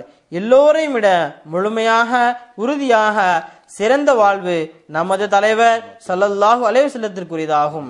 எனது உயிரும் எனது தந்தை தாயின் உயிரும் அன்னாருக்கு அர்ப்பணமாகட்டுமாக. ஹஸ்ரத் மசி இரண்டாவது வானத்தில் தனது தாயின் உடன் பிறந்தவரின் மகனான மற்றும் தனது வழிகாட்டியான ஹஸ்ரத் யஹியாவுடன் வசிக்கிறார்கள். ஆனால் நமது தலைவர் ஸல்லல்லாஹு அலைஹி வஸல்லம் அவர்கள் வானத்தில் எல்லோரையும் விட உயர்ந்த அந்தஸ்தில் உள்ளார்கள். அதனை விட உயர்வான அந்தஸ்து வேறு எதுவும் இல்லை. இந்த சிதறத்தில் முன்தஹா ஃபி ரஃபீகில் ஆலா உம்மத்துடைய சலாமும் தரூதும் தொடர்ந்து நபி ஸல்லல்லாஹு அலைஹி வஸல்லம் உடைய சன்னதியை அடைந்து விடுகின்றது. அல்லாஹும்ம ஸல்லி அலா சய்யிதினா முஹம்மதின் வ அலா ஆலி சய்யிதினா முஹம்மதின் அக்ஸர மிம்மா ஸல்லைத அலா அஹதின் மின் அன்பியாயிக வ பாரிக் வஸல்லிம். நான் படித்த இவை இசாலை அவுஹாம் உடைய மேற்கோளாகும். அடுத்து நாம் இறைவனை நபி ஸல்லல்லாஹு அலைஹி வஸல்லம் மூலமாக பெற்றோம் என்ற விஷயத்தை எடுத்துரைத்தவாறு ஹஜ்ரத் மஸீஹ் அலைஹிஸ்ஸலாத்து வஸ்ஸலாம் அவர்கள் கூறுகின்றார்கள். அந்த வல்லமையுள்ள உண்மையான முழுமையான இறைவனுக்கு நமது ரூஹும் நமது ஒவ்வொரு அணுவும் அவனது இருப்பிற்கு சஜிதா செய்கின்றது. அவனது கையின் மூலம் ஒவ்வொரு ரூஹும் படைப்பினங்களின் ஒவ்வொரு அணுவும் தனது அனைத்து ஆற்றல்களுடன் வெளிப்பட்டது. அவனது இருப்பின் மூலம் ஒவ்வொன்றும் நிலை பெற்றிருக்கின்றது. எந்த ஒரு பொருளும் அவனது அறிவை விட்டும் அவனது ஆற்றலை விட்டும் அவனது படைப்பிலிருந்தும் வெளியில் இல்லை. ஆயிரக்கணக்கான தரூதும் சலாமும் அந்த தூய நபி முஹம்மது முஸ்தபா ஸல்லல்லாஹு அலைஹி வஸல்லம் மீது உண்டாகட்டுமாக. அவர்கள் மூலமாகத்தான் நாம் உயிருள்ள இறைவனை பெற்றோம். அவனே உரையாடி தனது இருப்பிற்கு சாட்சி பகர்கின்றான். அவனே வழக்கத்திற்கு அப்பாற்பட்ட அடையாளங்களை வெளிப்படுத்தி தனது பழைய மற்றும் முழுமையான ஆற்றல்களை சக்திகளையும் நமக்கு பிரகாசமான முகமாக காண்பிக்கின்றான். ஆக நாம் இறைவனை காண்பித்து தந்த அந்த ரசூலை பெற்றுள்ளோம். அந்த இறைவன் தனது முழுமையான ஆற்றல்கள் மூலம் ஒவ்வொரு பொருளையும் படைத்துள்ளான். அவனது வல்லமை எவ்வளவு பெரிய மகத்துவத்தை தன்னுள் வைத்துள்ளது. அவன் இல்லாமல் எந்த ஒரு பொருளும் உருவம் பெறவில்லை. அவனது உதவி இல்லாமல் எந்த ஒரு பொருளும் நிலை பெற்றிருக்க முடியாது. அவன் நமது உண்மையான இறைவனும் எண்ணற்ற அருக்கொடைகளை கொண்டவனும் ஆவான். எண்ணற்ற வல்லமைகளை கொண்டவனும் எண்ணற்ற அழகை உடையவனும் எண்ணற்ற கருணையாளனும் ஆவான். அவனை தவிர வேறெந்த இறைவனும் இல்லை. பிறகு ஹஜ்ரத் மஸீஹ் அலைஹிஸ்ஸலாத்து வஸ்ஸலாம் அவர்கள் கூறுகின்றார்கள், எனக்கு என்னவெல்லாம் கிடைத்துள்ளதோ அவை யாவும் நபி ஸல்லல்லாஹு அலைஹி வஸல்லம் மூலமாகத்தான் கிடைத்தது. நான் நபி ஸல்லல்லாஹு அலைஹி வஸல்லம் உடைய அந்தஸ்தை தாழ்த்துகிறேன் என்று நீங்கள் கூறுகின்றீர்கள். எனக்கு கிடைத்ததெல்லாம் அன்னாரிடமிருந்து கிடைத்ததாகும். அதில் மஸீஹ் அலைஹிஸ்ஸலாத்து வஸ்ஸலாம் அவர்கள் கூறுகின்றார்கள், இது மினனுர் ரஹ்மான் என்ற நூலுடையதாகும். இது அரபி வாசகமாகும். அதன் மொழியாக்கத்தை வாசிக்கின்றேன். அதாவது எனது இந்த வெற்றி எனது இறைவன் புறமிருந்து கிடைத்ததாகும். நான் அவனை புகழ்கின்றேன். அரபி நபி ஸல்லல்லாஹு அலைஹி வஸல்லம் மீது தரூத் ஓதுகின்றேன். அவர்களிடமிருந்து அனைத்து அருட்களும் இறங்கின. அவரிடமிருந்தே இந்த பாவம் ஊடும் கிடைத்தன. அவர்கள்தான் எனக்காக வேரையும் கிளைகளையும் தயார் செய்தார்கள். அவர்களே எனது விதையையும் வயலையும் வளர்த்தார்கள். அவர்கள் வளர்ப்பவர்கள் ஆவார்கள். அனைவரை விடவும் சிறந்த வளர்ப்பவர்கள் ஆவார்கள். பிறகு எனக்கு கிடைத்ததெல்லாம் நபி ஸல்லல்லாஹு அலைஹி வஸல்லம் மூலமாகவே கிடைத்தது என்பதனை மேலும் விளக்கியவாறு கூறுகின்றார்கள். நான் அவன் மீதே சத்தியம் செய்து கூறுகின்றேன், அதாவது அல்லாஹ் தஆலா மீது. அவன் ஹஜ்ரத் இப்ராஹிமுடன் சந்திக்கவும் பேசவும் செய்திருக்கின்றான். அதே போன்று ஹஜ்ரத் இஸ்ஹாக்குடனும் ஹஜ்ரத் இஸ்மாயிலுடனும் யஹ்யாவுடனும் யூசுஃபுடனும் மூசாவுடனும் மரியமின் மகன் ஈசாவுடனும் அனைவருக்கு பிறகு நமது நபி ஸல்லல்லாஹு அலைஹி வஸல்லம் எவ்வாறு உரையாடினான் என்றால், அன்னார் மீது எல்லோரையும் விட அதிகமாக பிரகாசத்தையும் தூய வஹியையும் இறக்கினான். மேலும் இவ்வாறே எனக்கும் அவனது சந்திப்பு மற்றும் அவனுடன் உரையாடுவதற்கான நல்வாய்ப்பினை வழங்கினான். ஆனால் இந்த நல்வாய்ப்பு நபி ஸல்லல்லாஹு அலைஹி வஸல்லத்தினை பின்பற்றியதனால் மட்டுமே கிடைத்ததாகும். ஒருவேளை நான் நபி ஸல்லல்லாஹு அலைஹி வஸல்லமுடைய உம்மத்தை சேர்ந்தவனாக இருக்கவில்லை என்றால், அன்னாரை பின்பற்றவில்லை என்றால், உலகிலுள்ள அனைத்து மலைகளின் அளவுக்கு எனது செயல்கள் இருந்தாலும் நான் ஒருபோதும் இறைவனை சந்திப்பது மற்றும் பேசுவதன் நல்வாய்ப்பினை பெற்றிருக்க மாட்டேன். அதாவது இறைவன் அன்னாருடன் பேசுவது, சந்திப்பது போன்ற நிலை ஒருபோதும் கிடைக்கப்பட்டிருக்காது. ஏனென்றால் தற்பொழுது முகமதிய நுபுவத்தை தவிர அனைத்து நுபுவத்தும் அடைக்கப்பட்டு விட்டன. ஷரியத்துடைய நபி எவரும் வரமாட்டார். ஷரியத் இல்லாமல் நபி வர முடியும், ஆனால் அவர் முதலில் உம்மத்தியாக இருக்க வேண்டும். ஆதாரம் தஜல்லியாத் இலாஹியா. பிறகு அல்லாஹு தாலாவை புகழ்ந்தவாறு நபி ஸல்லல்லாஹு அலைஹி வஸல்லம் மீது தரூத் ஓதுனை பற்றி கூறுகின்றார்கள். இறைவா, உனக்கு ஆயிரம் ஆயிரம் நன்றி. உன்னை அடையாளம் காணுவதற்கான வழியை எங்களுக்கு காட்டினாய். உனது தூய வேதத்தை இறக்கி சிந்தனை மற்றும் அறிவின் தவறுகளிலிருந்தும் பிழைகளிலிருந்தும் காப்பாற்றினாய். தரூதும் சலாமும் ரசூல்மார்களின் தலைவர் முஹம்மது முஸ்தபா ஸல்லல்லாஹு அலைஹி வஸல்லம் மீதும் அவர்களின் குடும்பம் மற்றும் அவர்களது சஹாபாக்கள் மீதும் உண்டாகட்டுமாக. அவர்கள் மூலமாக இறைவன் தொலைந்து போன உலகை நேரான வழியில் நடத்தினான். அந்த சீர்திருத்தவாதி, நன்மை பயக்கும் மனிதர் மறைந்து போன மக்களை மீண்டும் நேரான வழியில் கொண்டு வந்தார்கள். அந்த கருணையாளர் மக்களை சிலைகளிலிருந்தும் தீமைகளிலிருந்தும் காப்பாற்றினார்கள். அவர் ஒளி ஆவார், ஒளியை பரப்பக்கூடியவர் ஆவார். அவர் ஏகத்துவத்தின் பிரகாசத்தை உலகில் பரப்பினார். அந்த மருத்துவர் மற்றும் உலகத்தின் சிகிச்சையாளர் சீர்கெட்டு போன உள்ளங்களை நேரான வழியில் நிலைநிறுத்தினார். அவர் கருணையாளர் ஆவார், அற்புதத்தின் அடையாளம் ஆவார். அவர் மரணித்தவர்களுக்கு வாழ்வுக்கான நீர் கொடுத்தார். அவர் ரஹீம் மற்றும் பரிவு காட்டுபவர் ஆவார். அவர் உம்மத்திற்காக துக்கங்களை சகித்து கொண்டவர், வேதனையை பொறுத்து கொண்டவர். அவர் வீரமானவரும் தைரியசாலியும் ஆவார். அவர் நம்மை மரணத்தின் பிடியிலிருந்து வெளியே கொண்டு வந்தார். அவர் இரக்க குணமுடையவரும் தன்னலமற்றவரும் ஆவார். தனது இறைவன் முன் தலை குனிந்தார். தனது இருப்பை மண்ணோடு மண்ணாக்கினார். தௌஹீதின் மீது முழுமையான நம்பிக்கை கொள்பவர் இறைவனின் மகிமையை தவிர வேறு எதற்கும் அஞ்சியதில்லை. அவனை தவிர மற்ற அனைத்தையும் ஒரு பொருட்டாக கருதியதில்லை. படிப்பற்றவராக இருந்தும் கூட இறை ஆற்றலின் அற்புதத்தினால் இறை ஞானத்தில் அனைவரையும் விட முந்துவிட்டார்.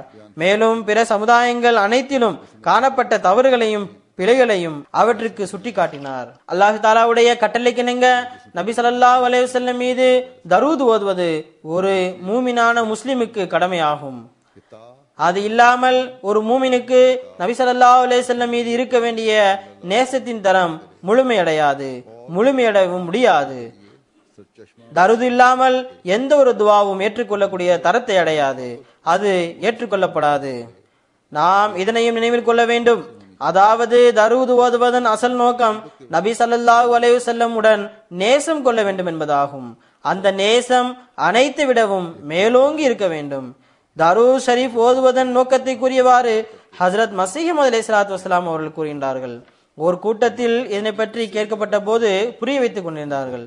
இறைவன் தனது முழு அருட்களையும் தனது நபியை கரீம் ஸல்லல்லாஹு அலைஹி வஸல்லம் மீது இறக்க வேண்டும் என்ற நோக்கத்திற்காக தரூத் ஷரீப் ஓத வேண்டும். மேலும் அன்னாரை அனைத்து உலகங்களுக்கும் அருட்களின் ஊற்றாக ஆக்க வேண்டும். அன்னாருடைய கண்ணியத்தையும் மேன்மையும் இந்த உலகிலும் மறு உலகிலும் வெளிப்படுத்த வேண்டும் என்ற நோக்கத்திற்காக தரூத் ஓத வேண்டும். இந்த துவாவை முழு ஈடுபாட்டுடன் செய்ய வேண்டும். ஒருவர் தனது கஷ்டத்தின் போது எவ்வாறு முழு ஈடுபாட்டுடன் துவா செய்வாரோ அவ்வாறு துவா செய்ய வேண்டும். எவ்வாறு தமக்காக உள்ளத்தின் ஆழத்தில் இருந்து துவா செய்வீர்களோ அவ்வாறு உள்ளத்தின் ஆழத்தில் இருந்து துவா செய்ய வேண்டும். இன்னும் அதனை விட அதிகமாக உருக்கத்துடன் அழுகையுடனும் இந்த துவாவை செய்ய வேண்டும். இதில் தனக்கென்று எதனையும் வைக்கக்கூடாது. அதாவது மனிதன் தனக்காக செய்யக்கூடிய துவாக்களில் எந்த அளவு அழுகையும் மன்றாடலும் இருக்குமோ அதனை விட அதிகமாக இந்த துவாக்களில் அழுகையும் உருக்கமும் உடையதாக இருக்க வேண்டும். தனக்கென்று எந்த பங்கையும் வைக்கக்கூடாது. ஹஜ்ரத் மஸீஹ் அலைஹிஸ்ஸலாத்து வஸ்ஸலாம் அவர்கள் கூறுகின்றார்கள், அதாவது தரூத் ஷரீஃபின் மூலம் எனக்கு இந்த நன்மை கிடைக்கும் என்றோ இந்த தரஜா கிடைக்கும் என்ற உள்நோக்கத்தை வைத்திருக்க கூடாது. மாறாக தூய்மையாக இந்த நோக்கம்தான் இருக்க வேண்டும். அதாவது இறைவனுடைய முழுமையான அருட்கள் ரசூலுல்லாஹி ஸல்லல்லாஹு அலைஹி வஸல்லம் மீது இறங்க வேண்டும். அதனுடைய மேன்மை இவ்வுலகிலும் மறுமையிலும் ஒளிர வேண்டும். இந்த பொருளிலேயே உறுதியாக செயல்பட வேண்டும். இரவு பகல் என தொடர்ந்து முழுமையான கவனம் வேண்டும். எந்த அளவு என்றால் உள்ளத்தில் இதனை விட வேற எந்த எண்ணமும் உயர்வானதாக இருக்கக்கூடாது. இதுதான் ரசூலின் மீது கொள்ளும் நேசமாகும். பிறகு அன்னார் ஒரு கடிதத்தில் கூறுகின்றார்கள், இதனை பாசித் அலி சாஹிபிற்கு எழுதினார்கள். ஆனால் பின்னர் அவர் ஜமாத்திலிருந்து திரும்பிவிட்டார். எவ்வாறாயினும் கூறுகின்றார்கள், தாங்கள் தரூத் ஷரீஃபை ஓதுவதில் மிக அதிக கவனம் செலுத்துங்கள். ஒருவர் தனது அன்பிற்குரியவருக்காக உண்மையிலேயே எவ்வாறு அருளை வேண்டுவாரோ அவ்வாறு செய்ய வேண்டும். இதனை போன்று ஆர்வத்துடனும் தூய்மையுடனும் நபி ஸல்லல்லாஹு அலைஹி வஸல்லத்திற்காக அருள்களை வேண்டுங்கள். மிகவும் உருக்கத்துடன் வேண்டுங்கள். அந்த உருக்கம் மற்றும் துவாவில் எந்த விதமான பாசாங்கும் இருக்கக்கூடாது. மேலும் நபி ஸல்லல்லாஹு அலைஹி வஸல்லமுடன் உண்மையான நட்பும் நேசமும் இருக்க வேண்டும். உண்மையில் உள்ளத்தின் ஆழத்திலிருந்து தரூத் ஷரீஃபில் உள்ள அந்த அருள்களை நபி ஸல்லல்லாஹு அலைஹி வஸல்லத்திற்காக வேண்ட வேண்டும். தனிப்பட்ட நேசத்திற்கான அடையாளம் இதுவாகும். அதாவது மனிதன் ஒருபோதும் சோர்வடையக்கூடாது, ஒருபோதும் பின்வாங்க கூடாது, அதில் தனது சொந்த நோக்கங்களை சேர்த்திருக்க கூடாது. இந்த எண்ணத்திற்காக அதாவது நபி ஸல்லல்லாஹு அலைஹி வஸல்லம் மீது இறைவனுடைய அருள்கள் இறங்க வேண்டும் என்பதற்காக மட்டுமே ஓத வேண்டும். ஒரு கூட்டத்தில் அன்னார் கூறினார்கள், தரூத் ஷரீஃப் காரணமாக அல்லாஹு தாலாவுடைய அருள்கள் வியக்கத்தக்க தோற்றத்துடன் நபி ஸல்லல்லாஹு அலைஹி வஸல்லம் வரை செல்கின்றன. அங்கு சென்ற பிறகு நபி ஸல்லல்லாஹு அலைஹி வஸல்லமுடைய உள்ளத்தில் அது பதிந்து விடுகின்றது. பிறகு அங்கிருந்து வெளியேறி எல்லையில்லா ஓடைகளாக அவை ஆகிவிடுகின்றன. உரிமையாளர் ஒவ்வொருவருக்கும் தகுதிக்கேற்ப பங்கு கிடைக்கின்றது. நிச்சயமாக அவர்களின் ஊடகம் இல்லாமல் எந்த அருளும் மற்றவர்களை சென்றடையவே முடியாது. தரூத் ஷரீஃப் என்பது என்ன? ரசூலுல்லாஹி ஸல்லல்லாஹு அலைஹி வஸல்லமுடைய அந்த அரியணையை உலுக்குவதாகும். அதிலிருந்து ஒளியின் ஓடைகள் தோன்றுகின்றன. எவர் அல்லாஹு தாலாவுடைய அருளையும் நன்மையையும் பெற விரும்புவாரோ அவர் அதிகமாக தரூத் ஷரீஃப் ஓத வேண்டும். இதன் மூலம் இந்த அருளில் செயல்பாடு உண்டாக வேண்டும். பிறகு தமது ஒரு கடிதத்தில் கூறுகின்றார்கள், எண்ணிக்கை தொடர்பாக எவ்வளவு ஓத வேண்டும். சில இடங்களில் எண்ணிக்கை கூறியுள்ளார்கள். இங்கு இவ்வாறு கூறுகின்றார்கள், அது நபி ஸல்லல்லாஹு அலைஹி வஸல்லத்தின் நாவிலிருந்து வெளியான அந்த தரூத் ஷரீஃப் தான் மிக சிறந்தது. அது இதுவாகும். ஒன்று, எந்த தரூதை ஓத வேண்டும், இரண்டாவது எவ்வளவு ஓத வேண்டும் என்பதாகும். அவர்கள் கூறுகின்றார்கள், நபிகள் நாயகம் ஸல்லல்லாஹு அலைஹி வஸல்லமுடைய அருளுக்குரிய நாவிலிருந்து வெளிப்பட்ட தரூத் ஷரீஃப் தான் மிக சிறந்தது. அது இதுவாகும். அல்லாஹும்ம ஸல்லி அலா முஹம்மதின் வ அலா ஆலி முஹம்மதின் கமா ஸல்லைத அலா இப்ராஹீம வ அலா ஆலி இப்ராஹீம இன்னக ஹமீதும் மஜீத். அல்லாஹும்ம பாரிக் அலா முஹம்மதின் வ அலா ஆலி முஹம்மதின் கமா பாரக்த அலா இப்ராஹீம வ அலா ஆலி இப்ராஹீம இன்னக ஹமீதும் மஜீத். ஹஜ்ரத் மஸீஹ் அலைஹிஸ்ஸலாத்து வஸ்ஸலாம் அவர்கள் கூறுகின்றார்கள், அனைத்து வகையான தரூத் ஷரீஃபை விடவும் இந்த தரூத் ஷரீஃப் தான் மிகவும் அருளுக்குரியதாகும். இதுதான் இந்த எளியவன் தொடர்ந்து ஓதி வரும் தரூத் ஆகும். எந்த வகையான எண்ணிக்கையையும் கடைபிடிக்க வேண்டிய அவசியம் இல்லை. தூய்மை, நேசம் மற்றும் உருக்கத்துடன் ஓத வேண்டும்.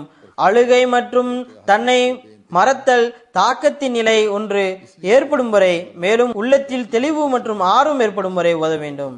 பிறகு நபி ஸல்லல்லாஹு அலைஹி வஸல்லம் மீது தரூத் ஓதுவதில் அல்லது இந்த கட்டளையில் என்ன ஞானம் இருக்கிறது என்பதனை பற்றி கூறியவாறு கூறுகின்றார்கள். நிச்சயமாக நபி ஸல்லல்லாஹு அலைஹி வஸல்லத்திற்கு வேறு ஒருவரது துவாவின் அவசியம் இல்லை. ஆனால் இதில் மிகவும் நுட்பமான ரகசியம் ஒன்று உள்ளது. அது மிகவும் ஆழமான ரகசியமாகும். ஒருவர் சுய விருப்பத்தின் காரணமாக பிறருக்கு அருளை வேண்டுகின்றார் என்றால், தனிப்பட்ட நேசம் கொண்டதன் காரணமாக அந்த மனிதரின் இருப்பில் ஒரு பங்காகி விடுகின்றார். அதாவது எவரிடமாவது தனிப்பட்ட அன்பு இருந்து அவருக்கு அருளை வேண்டினால், அவருக்காக அருளை வேண்டினால், அந்த தனிப்பட்ட அன்பின் காரணமாக அவரது அங்கமாக ஆகிவிடுகின்றார். ஏனென்றால் நபி ஸல்லல்லாஹு அலைஹி வஸல்லம் மீது இறைவனுடைய அருள் எல்லையற்று உள்ளது. அதனால் தரூத் ஓதக்கூடியவர்களுக்கு தனிப்பட்ட நேசம் கொண்டவாறு அருளை வேண்டக்கூடியவர்களுக்கு எல்லையற்ற அருளிலிருந்து அவரது உணர்வுக்கு ஏற்ப கிடைக்கப்பெறும். ஆனால் ஆன்மீக எழுச்சி மற்றும் தனிப்பட்ட அன்பு இல்லாமல் இந்த அருள் மிகவும் குறைவாகத்தான் கிடைக்கின்றது. ஆக இவைதான் தரூத் ஷரீஃப் ஓதக்கூடிய வழிமுறைகளாகும். தற்பொழுது நான் நபி ஸல்லல்லாஹு அலைஹி வஸல்லம் தொடர்பாக ஹஜ்ரத் மஸீஹ் அலைஹிஸ்ஸலாத்து வஸ்ஸலாம் அவர்கள் எழுதிய அரபி கவிதைகளை வாசிக்கின்றேன். இதிலிருந்து நபி ஸல்லல்லாஹு அலைஹி வஸல்லம் உடைய மேன்மை, அந்தஸ்து, தூய்மைப்படுத்தும் ஆற்றல் மற்றும் பெருமானார் மீது ஹஜ்ரத் மசீம் அலைஹிஸ்ஸலாத்து வஸ்ஸலாம் அவர்கள் கொண்ட நேசம் பற்றி தெரிய வரும். இந்தளவு நேசம் கொண்ட பிறகு அவர்களுடன் சமுதாயம் நடந்து கொண்ட முறையை கூறுகின்றார்கள். நான் படித்த அனைத்திலிருந்தும் நேசத்தை தவிர வேறு எதுவும் வெளிப்படுவதில்லை. இவ்வாறு இருந்தும் கூட முஸ்லிம்களின் பெரும்பான்மை அவர்களுக்கு எதிராகவே உள்ளது. இந்த கவிதைகளில் சிலவற்றை கூறுகின்றேன். லா ஷக்க அன்ன முஹம்மதன் ஹைருல் வரா ரியகுல் கிராமி வனுஹுபத்துல் அயானி. சந்தேகமின்றி நபி ஸல்லல்லாஹு அலைஹி வஸல்லம் அவர்கள் படைப்பினங்களில் மிகவும் சிறந்தவர்கள் ஆவார்கள்.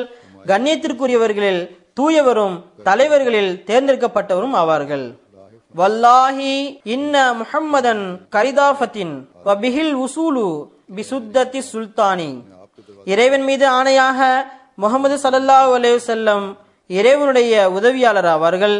அன்னார் மூலமாகத்தான் இறை சந்நிதியை அடைய முடியும். இன்னி லக்கது உஹீது மின் இஹ்யாஇஹி வாஹன் லின் ஈஜாஸின் ஃபமா அஹ்யானி.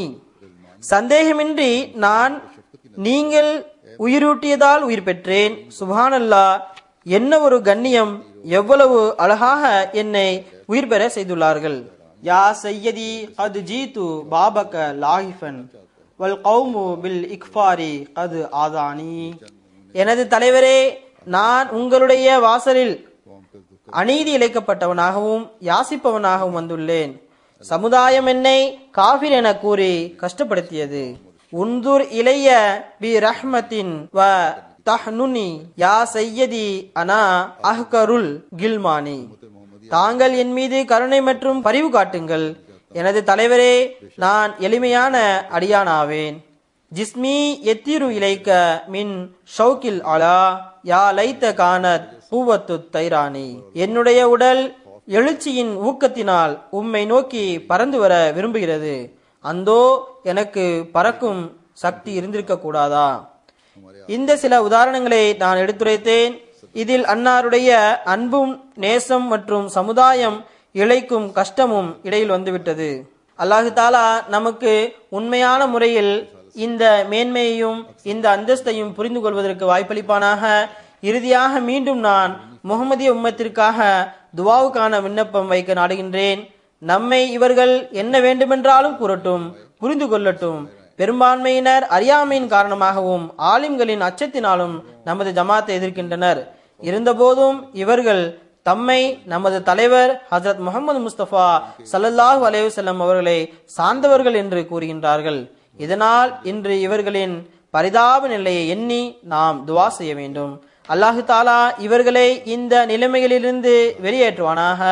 பெரும்பான்மையான முஸ்லிம் நாடுகள் கஷ்டத்திற்குள்ளாகியுள்ளது. உள்நாட்டு குழப்பங்களும் சண்டைகளும் அழிவின் விளிம்பில் கொண்டு நிறுத்திவிட்டது. அல்லாஹு தாலா கருணை காட்டுவானாக. இவர்கள் இதிலிருந்து மீள வேண்டும். இவர்களது அரசியல்வாதிகளிடமும் தலைவர்களிடமும் இறை அச்சம் இல்லை. அல்லாஹு தாலா இறை அச்சத்தை அவர்களிடம் ஏற்படுத்துவானாக. மேலும் இவர்களது பொதுமக்களும் தவறான தலைவர்களுக்கு பின்னால் சென்று தமது நாட்டுப்பற்றை தவறான கோணத்தில் வெளிப்படுத்தி வீணாக்குகின்றனர், நாட்டிற்கு சேதம் விளைவிக்கின்றனர். அல்லாஹு தாலா இவர்களுக்கும் நீதியுடன் நாட்டுப்பற்றை மேற்கொள்வதற்கு வாய்ப்பளிப்பானாக. இல்லையென்றால் மிகவும் பயங்கரமான நிலைமை ஏற்பட இருக்கின்றது. அது நமது கண்முன் தெரிகின்றது. இதே நிலைமை நீடித்தால் கொஞ்சம் இருக்கக்கூடிய சுதந்திரமும் பறிபோய் முழுமையான முறையில் சில நாடுகளின் ஆதிக்கம் ஏற்பட்டுவிடக்கூடாது. அதிக அளவு துவா செய்ய வேண்டிய அவசியம் உள்ளது. இஸ்லாத்தின் பெயரில் தவறான அமைப்புகள் ஏற்படுத்தப்பட்டுள்ளன. அவை அல்லாஹு தாலா மற்றும் நபி ஸல்லல்லாஹு அலைஹி வஸல்லம் உடைய பெயரை இழிவுபடுத்தக்கூடியதாகவும் இஸ்லாத்தை இழிவுபடுத்தக்கூடியதாகவும் உள்ளது. அல்லாஹு தாலா இதிலிருந்தும் விரைவாக உம்மத்தை காப்பாற்றுவானாக, உலகத்தை காப்பாற்றுவானாக. இவைகள் உலகத்திற்கும் ஆபத்தாகி விட்டது. ஏனென்றால் இந்த மக்கள் இஸ்லாத்தின் அழகிய முகத்தை கலங்கப்படுத்த முயற்சி செய்கின்றனர். மேலும் நமது ஜமாத்துடைய முயற்சிகள் இஸ்லாத்தின் அழகிய போதனையை வெளிப்படுத்துவதற்காக இருக்கும்போது, நாம் அதற்காக முயலும் போது அதற்கு முன்பாக இவர்களது வெறுக்கத்தக்க முயற்சிகள் வந்து நிற்கின்றன. இஸ்லாத்தின் எதிரிகள் செய்கின்ற முயற்சிகளும் வந்து நிற்கின்றன. அல்லாஹு தாலா விரைவாக இவரிடமிருந்து நம்மை காப்பாற்றுவானாக. அல்லாஹு தாலா நம்மையும் ரசூலின் நேசத்தில் முன்னேறி செல்லக்கூடியவர்களாக ஆக்குவானாக. நமது கடமைகளை சிறந்த முறையில் செய்வதற்கு வாய்ப்பளிப்பானாக. தொழுகைகளுக்கு பிறகு 2 ஜனாசா தொழுகையை தொழ வைப்பேன். ஒன்று ஹாஜி ஜனாசா இங்கு கொண்டு வரப்பட்டுள்ளது. இது கண்ணியத்திற்குரிய எஹ்சானுல்லா சாஹிபுடைய ஜனாசாவாகும். இவர் கராச்சியை சேர்ந்தவர். இன்றைய நாட்களில் யூகேவில் தான் இருந்தார்கள். ஜனவரி 19ஆம் தேதி தமது 57வது வயதில் புற்றுநோயினால் மரணமடைந்தார்கள். இன்னா லில்லாஹி வ இன்னா இலைஹி ராஜிஊன். இவர் மசீம் அலைஹிஸ்ஸலாத்து வஸலாமுடைய சஹாபி அஹமத்தீன் சாஹிபுடைய பேரன் ஆவார்கள். தொழுகையை முறையாக பேணக்கூடிய, தொண்டாற்றக்கூடிய, இரக்கமுள்ள, அனுதாபம் நிறைந்த, பொறுமை மற்றும் நன்றி செலுத்தக்கூடியவர் ஆவார். உலகத்தை விட மார்க்கத்திற்கு அதிக முன்னுரிமை வழங்கக்கூடியவர் ஆவார். மிக சிறந்த நல்லொழுக்கம் கொண்டவரும் நல்ல தூய மனிதரும் ஆவார். பெற்றோர்களுக்கு அளவற்ற சேவையை செய்யக்கூடியவர் ஆவார். மனைவி பிள்ளைகளிடம் எப்போதும் அன்புடன் பழகி வந்தார். எப்போதாவது ஏதாவது கடினம் காட்டினால் உடனே அதனை உணர்ந்தவாறு அதனை போக்குவதற்கு முயற்சி செய்வார். அல்லாஹு தாலா இவர் மீது கருணை காட்டுவானாக. இவரது பிள்ளைகள் பாகிஸ்தானில் தான் உள்ளன. அவர்களை தனது பாதுகாப்பில் வைப்பானாக. அவர்களுக்கு அவனே பாதுகாவலனாகட்டுமாக. இவர் கடந்த 10-12 வருடங்களாக இங்கு யூகேவில் தான் தங்கியிருக்கிறார். அசைலம்காகத்தான் இங்கு வந்தார். 3-4 வருடங்களுக்கு முன்பே இவர்களது வழக்கு பாஸ் ஆனது. மேலும் இங்கு ஜமாத் தொண்டிற்காக சொத்து பிரிவில் மஸ்ஜித் கட்டுவதன் தொடர்பாக இவருக்கு தொண்டாற்றும் வாய்ப்பு கிடைத்து வந்தது. வருத்தத்தால் வாடுபவர்களில் இவரது மனைவியை தவிர 6 மகள்களும் 1 மகனும் உள்ளனர். நான் கூறியது போன்று அல்லாஹு தாலா இவர்கள் அனைவருக்கும் பாதுகாவலனாக இருப்பானாக. 2வது ஜனாசா காயிப் ஜனாசாவாகும். அலா நஜிமி சாஹிபுடையதாகும். இவர் இக்ரிமா நஜிமி சாஹிபுடைய அண்ணன் ஆவார். 10 வருடங்களுக்கு முன்பு இவருக்கு இருதய புற்றுநோய் உண்டானது. அதன் பிறகு மருத்துவர்கள் சில மாதங்கள் தான் வாழ்வார் என்றார்கள். ஆனால் இறையருளால் 10 வருடங்கள் வரை உயிருடன் இருந்தார்கள். டிசம்பர் 9ஆம் தேதி 2012ஆம் ஆண்டு தனது மரணம் நிகழ்ந்த நாளில் வீட்டில் தனியாகத்தான் இருந்தார்கள். அவரது மூத்த மகள் பள்ளிக்கூடத்திலிருந்து வீட்டிற்கு திரும்பினால் அவரிடம் என்னை கொஞ்சம் தனியாக விடுங்கள், நான் தொழ வேண்டும் என்று கூறியுள்ளார். சிறிது நேரத்திற்கு பிறகு இவரது மகள் அறைக்குள் சென்று பார்த்தபோது தொழுகையை முடித்துவிட்டு படுக்கையில் அமர்ந்த பிறகு இறைவனிடம் சென்றடைந்திருந்தார். இன்னா லில்லாஹி வ இன்னா இலைஹி ராஜிஊன். மருகும் நல்ல தூய மனிதராக இருந்தார். பாலஸ்தீனத்தை சேர்ந்தவராக இருந்தார். ஹிலாஃபத்திற்காக அர்ப்பணமானவர். ஜமாத் பணிகளில் முன்னால் வந்து பங்கு பெறக்கூடியவராவார். பல்வேறு அரபு சகோதரர்களுடன் இணைந்து அரபு நிகழ்ச்சி அல் ஹிவாருல் முபாஷிரை முதன்முறையாக எழுத்து வடிவில் கொண்டு வரும் பணியை செய்து முடித்தார். இதனை போன்று அரபி டெஸ்க் சார்பாக ஜும்மா ஹுத்பா மொழியாக்கம் மற்றும் பல்வேறு புத்தகங்களின் மொழியாக்கத்தை ப்ரூஃப் ரீடிங் போன்ற பணிகளை செய்து வந்தார். அவர் மூசி ஆவார். இவரது உறவினர்களில் பெற்றோர்கள், மனைவி, 2 மகள்கள் மற்றும் 1 மகன் உள்ளனர். ஒரே பையன் எனது ஹிலாஃபத்துடைய தேர்ந்தெடுக்கும் நாளில், அதாவது 5வது ஹிலாஃபத்திற்கான தேர்தல் நடந்த நாளில் பிறந்ததால் அவனுக்கு மஸ்ரூர் என்று பெயர் வைத்துள்ளார்கள். இவரை பற்றி ஹானி தாயிர் சாஹிப் கூறுகின்றார்கள், மர்ஹூம் கண்ணியத்திற்குரிய முஸ்தபா சாபித் சாஹிப் அன்பு, பரிசுத்தம், நற்பாக்கியம் மற்றும் நோயில் பொறுமை, எந்தவித குறை கூறாத தன்னடக்கம் போன்றவற்றில் ஒன்று போல் இருப்பவராவார். அற்புதம் என்னவென்றால் இருவரது நோய் எப்படிப்பட்டதென்றால் இதில் மனிதன் நீண்ட நாள் வாழ மாட்டான், எந்த வேலையும் செய்ய முடியாது. ஆனால் இவர்கள் இருவரும் நோயுடன் மிக நீண்ட காலம் போட்டியிட்டுள்ளனர், பல பணிகளை செய்துள்ளனர். இது மிகவும் சரியான விஷயமாகும். மர்ஹூம் அலா சாஹிப் ஹஜ்ரத் மசீம் அலைஹிஸ்ஸலாத்து வஸலாமுடைய நூல்கள் மற்றும் எனது ஜும்மா குதுபா போன்றவர்களின் மொழியாக்கத்தின் ப்ரூஃப் ரீடிங், செக்கிங் போன்ற பணியை செய்து வந்தார். மிகவும் அதிகமாக நோய்க்கு ஆளான போதிலும் பலகீனத்திலும் தொடர்ந்து இதனை செய்து வந்துள்ளார். அவரிடமிருந்து கிடைத்த கடைசி கடிதத்தில் நான் யூகேவின் ஜாமியா அஹ்மதியா மாணவர்கள் மத்தியில் உரையாற்றினேன். அதனுடைய மொழியாக்கத்தின் செக்கிங் தொடர்பாக இருந்தது. மேலும் தனக்கு அல்லாஹு தாலா இந்த அளவு இதற்கு வாய்ப்பினை தருகின்றான் என நன்றி செலுத்தி வந்தார்கள். தாஹிர் நதீம் சாஹிப் எழுதுகின்றார்கள், ஆலா நஜிமியுடைய சிறந்த பண்பு இதுவாகும். அதாவது நன்மை செய்வதில் வேகம் காட்டுவார்கள். அவர்களுக்கு எனது வாழ்வின் காலம் கொஞ்சம்தான் உள்ளது என்பது தெரியும். அதனால் எஞ்சியுள்ள நாட்களை நல்ல அமல்கள் மூலம் நிரப்ப விரும்பினார்கள். ஒவ்வொரு ஹுதுபாவுடைய மொழியாக்கம் அவர்களுக்கு அனுப்பப்படும். ஏதாவது ஒரு காரணத்தினால் ஹுதுபா அனுப்பப்படவில்லை என்றால், இந்த வாரம் எனக்கு ஏன் ஹுதுபா அனுப்பப்படவில்லை என்று இமெயிலில் புகார் செய்ய ஆரம்பித்து விடுவார்கள். நோயின் தாக்கம் கண் பார்வை மீது இருந்தும் கூட இப்பணிகளை முறையாக செய்து வந்தார். பலமுறை அரபி டெஸ்க்கு இமெயில் செய்து என்னுடைய உடல்நிலை மிகவும் மோசமானதாக உள்ளது, ஆதலால் ஏதாவது ஜமாத் பணிகள் இருந்தால் உடனே அனுப்பவும், அதாவது உடல்நிலை சரியாவதற்கு இது ஒரு மருந்தாகும்.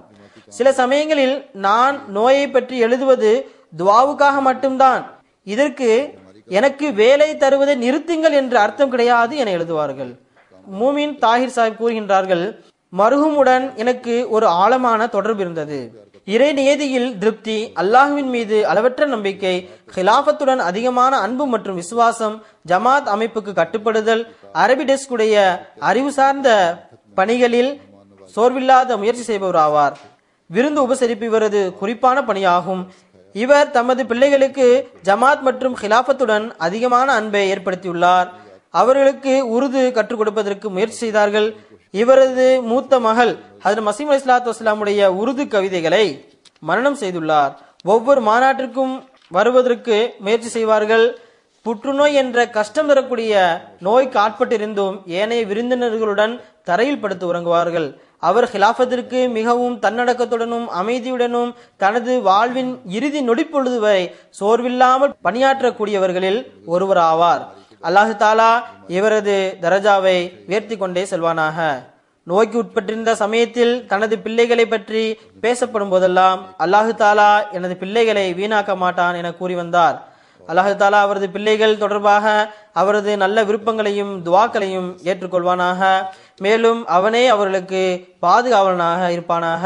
அல்லாஹு தாலா அரபு உலகில் இவரை போன்றும் இன்னும் இவரை விட அதிகமாக ஹிலாஃபத்திற்கு உதவியாளர்களை சுல்தான் நசீரை வழங்குவானாக.